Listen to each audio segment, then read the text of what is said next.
all fight. So that could be the case right here. But here, IQ Phoenix decided not only to take Nolan, but they got Nathan as well in their scene. So again, when it comes to defense-wise, IQ Phoenix has covered up a little bit. They also have a good mid laner coming off. But at the progresses, the question is, can Smart Omega trample off the defense as well as the offense size of IQ Phoenix? Because when it comes to Smart Omega, they're a little bit squishy compared to IQ Phoenix. Yeah, in terms of draft execution, IQ Phoenix drafts, they just look way easier to execute, right? It's just a very easy top-down team fight with Nathan in the back, just having that Nolan to pick off that Zeus in. Smart Omega, meanwhile, on the other hand, they have a very high mobility, just individualistic lineup where they're gonna have to pull off those very spectacular micro plays. They're gonna be very individualistic, and if they start to win their lanes, you might see them collapse on them really hard because it's a very snowball-heavy lineup.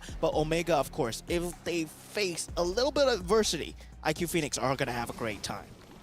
Well, let's take a look right here. This is it. This is our match number 3, round 1 for Team IQ Phoenix from Cambodia versus Smart Omega Esport from Philippines. But unfortunately, we're going to have a little bit of technical pause first of all before we jump able to counter that. That will be a good chance for them to actually have a good fight with Team Smart Omega. But here and now, finally, we're coming in straight away into the game. Shots coming through. A-Bonds already started off, but Chanu a little bit too close to fence, and it's going to be Rookie to take him down for the first blood.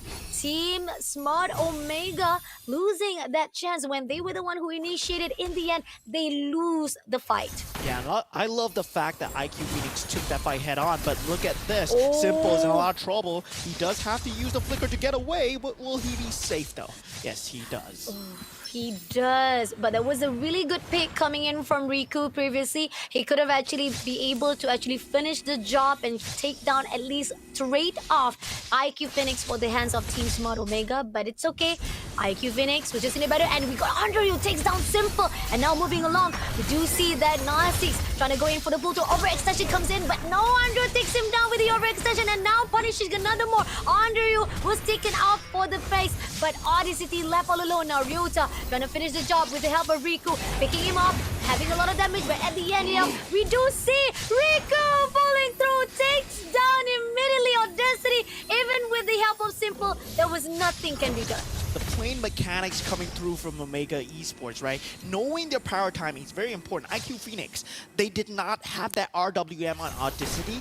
They did not have that glorious pathway on NHA 6. And meanwhile, Smart Omega, if you think about it, their power spikes are a lot earlier because Riku, even without the ultimate, he does have the Lantern. And Ryota has the iframes with the second skill. So he does not need to worry about too much damage coming through. Chaknu might not have the Way of the Dragon, but if they get a pick, they can continue forward. But with this turtle fight, it's going to go down right now.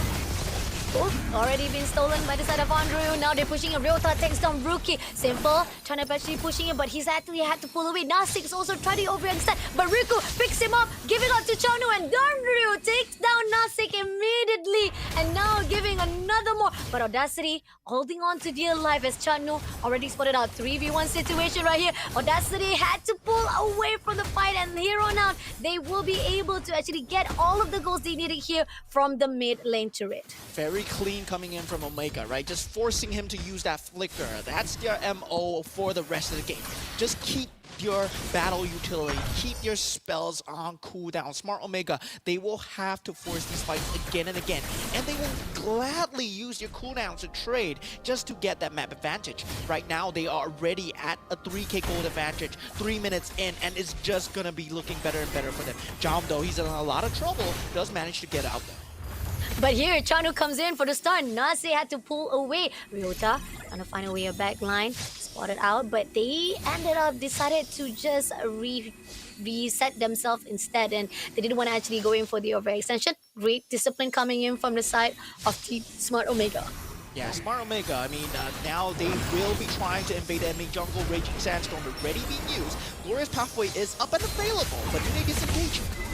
Coming in for a fight right now is trying to try to take it out for the side of Riku, but then overextension comes in. Riku takes down by Andrew, and this is where they will be punished. Now Six have been taken out by Chanu as well, and Simple had to pull away before he became another casualty, and the buff will be stolen as breeze as possible by the side of Smart Omega. A great decision making from the side of Smart Omega to a point that Yellow Flash will be the next victim. Almost been caught off right there, as Riku will be trying to actually try to take off one of the players of Team IQ Phoenix, but doesn't get it off. But he will be taking off, just a little bit too close to the side of Yellow Flash, but he managed to pull away with the side of him surviving it out. And IQ Phoenix looking even more lost than ever, as Smart Omega giving so much pressure with the fight. This is a very smart team, right? Omega Esports, they went for that mid turret, which opens up so much of that jungle spacing. Now they don't have a mid turret to hide behind, and this opens so much of the map for Smart Omega. They can go for these outer turrets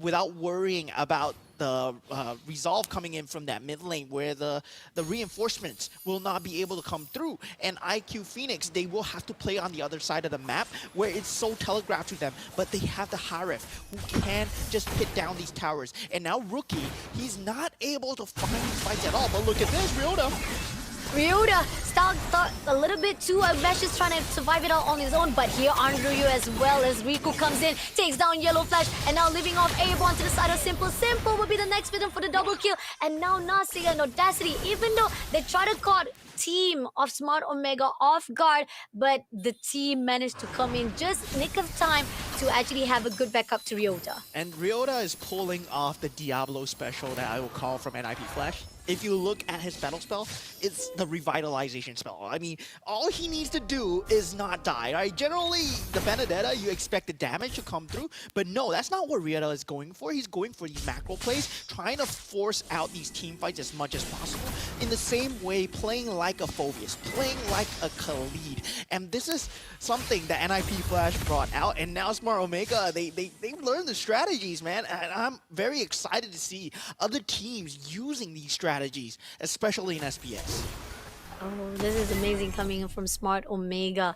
They're already pushing off, split pushing in every single angle. This is going to be the second last turret coming in from the bottom lane as well. And they are trying to actually make sure that they'll be able to actually steal away the buff. Nope, it seems that Simple will be able to push away Ryota. So they're going to allow the team of Smart Omega to even cover up all the maps area here for the side of Team IQ Phoenix. But the problem is, even though with them trying to defend it all wise from the top lane right now, they have enough strategy to actually pull into that mid lane. Now looking forward right now, we do see Chano comes in for a fight. This is going to be a fight. Takes down a little bit too close to the side. Overextension is going to be a punishment coming in, but Riku takes down Simple, even almost close enough to shut down a Rookie as well as Nasi. But at the same time right here, this is a trade-off between 2-1 for the side of Smart Omega.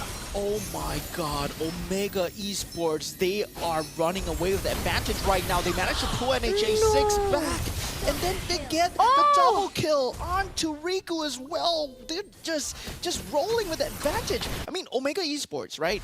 The way that they're playing is that they know that they're ahead. And it's 9,000 gold ahead, mind you.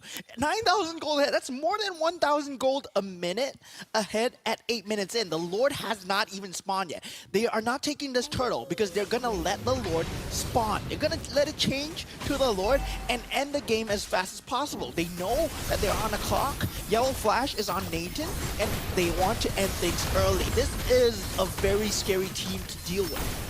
It is so much aggression to a point there's no way for the team of IQ Phoenix to shut them down.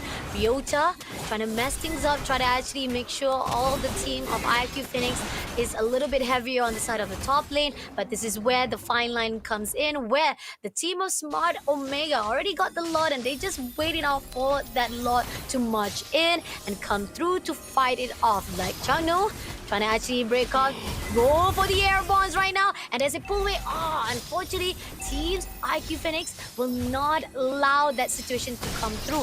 Riku will try to find a way to actually pick it off, but that's going to be another turret for them to dominate. And as the time goes by, they will be looking for that bottom lane to cover things up.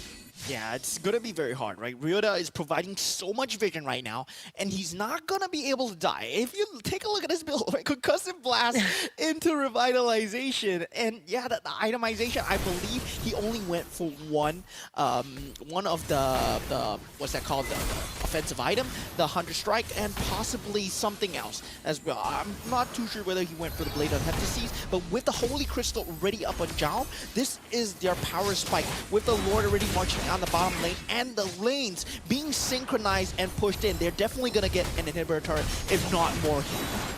Oh, coming in for a fight already, close enough. It's gonna be Chano to take on Audacity, but as they progress, Simple, a little bit overextension will be punished by Ruiku. And as they see, Nasik's also trying to pull away, but Ruiku almost been shut down and able to take down Rookie as well. As we was a relief, Nasik trying to actually hold it out, trying to clear out the Lord as well, but he is being airborne. He's been having struggle. Riku giving a lot of support, and as we move into this end of match number 1, Team Smart